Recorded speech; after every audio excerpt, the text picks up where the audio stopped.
나는 이 코끝만 살짝만 올리면 참 좋겠는데, 이럴 때 아주 적절한 수술이 수술이 되겠습니다.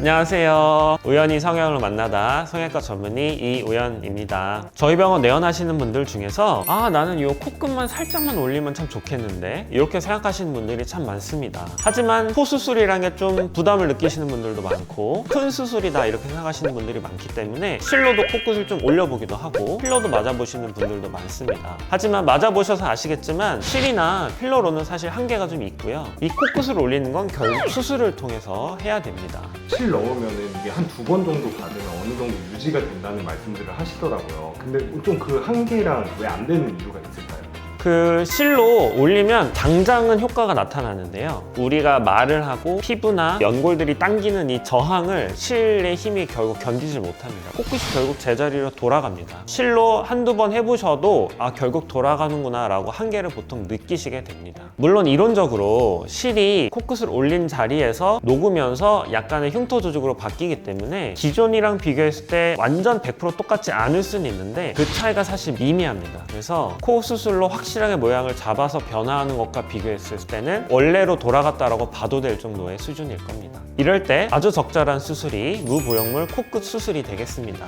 오늘은 두 분의 사례를 가지고 무부영물 코끝 수술에 대해서 얘기해 보겠습니다. 두 분 모두 저희 아워성형외과 내원하셨던 분이고요. 두 분 모두 실리콘을 사용해서 뭔가 좀 많이 변하고 확 변하는 정도까지는 원치 않으셨고, 코끝을 살짝 올리면서 성형한 티가 너무 나지 않게 자연스러운 모습으로 변하길 원하셨던 두 분이었습니다. 자, 이분은 전반적으로 일단 콧대 높이 자체가 좋으셨던 분입니다. 여자분이셨기 때문에 콧대가 또 너무 올라가면 좀 강인한 인상이 됩니다. 그래서 저도 권하지 않았고 이분도 별로 원치 않아서 자연스럽게 무부영물 코 성형으로 플랜이 정해졌던 분입니다. 수술은 개방 방식으로 비중격을 이용한 비중격 연장술을 시행하였고요. 귀형골은 따로 사용하지 않았습니다.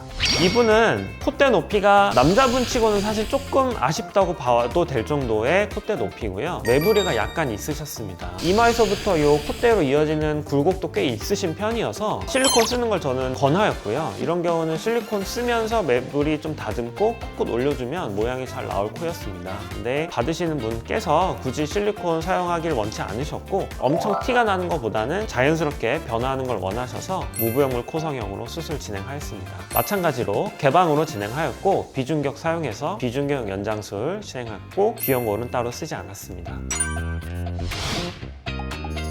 자, 왼쪽이 수술 전 사진이고요. 오른쪽이 한 달째 된 사진입니다. 확실히 코끝이 좀 올라가 주면서 부드러운 곡선의 코 라인이 아주 살면서 보기 좋아졌고 코도 많이 예뻐지셨고 훨씬 부드러운 인상의 여성스러운 느낌을 주는 코가 되었습니다. 마찬가지로 왼쪽이 수술 전 그리고 오른쪽이 한 달째 되는 사진입니다. 매부리의 볼륨이 좀 줄면서 코끝이 올라가 줌으로써 남성스러운 직선 라인의 코가 만들어졌고 이전보다 좀 더 세련된 느낌의 도시남자의 코 같은 느낌을 주는 모양으로 결과가 잘 나왔습니다. 원장님, 이게 지금 수술 후 한 달밖에 안 된 사진이잖아요. 코 수술하고 나면 오래 간다고 알고 있는데 수술이 이게 잘 돼서 그런 건가요? 코는 사실 전반적으로 붓기가 조금 덜 적게 붙는 편입니다. 그래서 한 달만 돼도 사실 웬만큼 모양이 나오고요. 거의 90% 이상의 결과라고 봐도 될 정도로 붓기가 애초에 이렇게 많이 심하지는 않으시고 한 달 되면 거의 붓기가 10% 정도 빼고는 거의 다 빠졌다라고 봐도 될 정도의 결과가 나옵니다. 그럼 이분들은 좀 더 지나면 더 자연스러워지시는 건가요?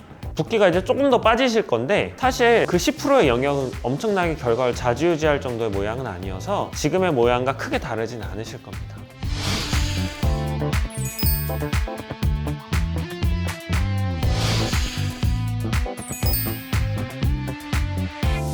두 분 다 비중격 연장술이라는 코의 지지 구조를 단단하게 만들어주는 수술 방법으로 시행이 됐기 때문에 한 달째, 6개월째, 그리고 1년, 2년 추후에도 코끝이 잘 떨어지지 않고 잘 유지가 되도록 노력을 하여 수술하였습니다. 그래서 결과가 잘 유지될 것으로 기대합니다. 코 성형 하시는 분들 중에 성향도 참 다양한데요. 물론 화려하게 실리콘 쓰면서 코끝도 많이 올리면서 화려하게 많은 변화를 가져가는 것도 만족도가 높고 좋은 수술 방법입니다. 반면에 이 두 이분처럼 실리콘을 굳이 쓰진 않지만 코끝을 약간 올림으로써 내 코 같은 느낌을 주고 수술한 티가 별로 나지 않는 느낌의 이런 식의 수술 방식도 만족도가 높고 좋은 수술 방법입니다. 그래서 본인이 원하는 취향에 따라 맞춰서 플랜을 정하시는 걸 추천드리겠습니다. 자, 지금까지 우연히 성형을 만나다 성형외과 전문의 이우연이었습니다. 안녕.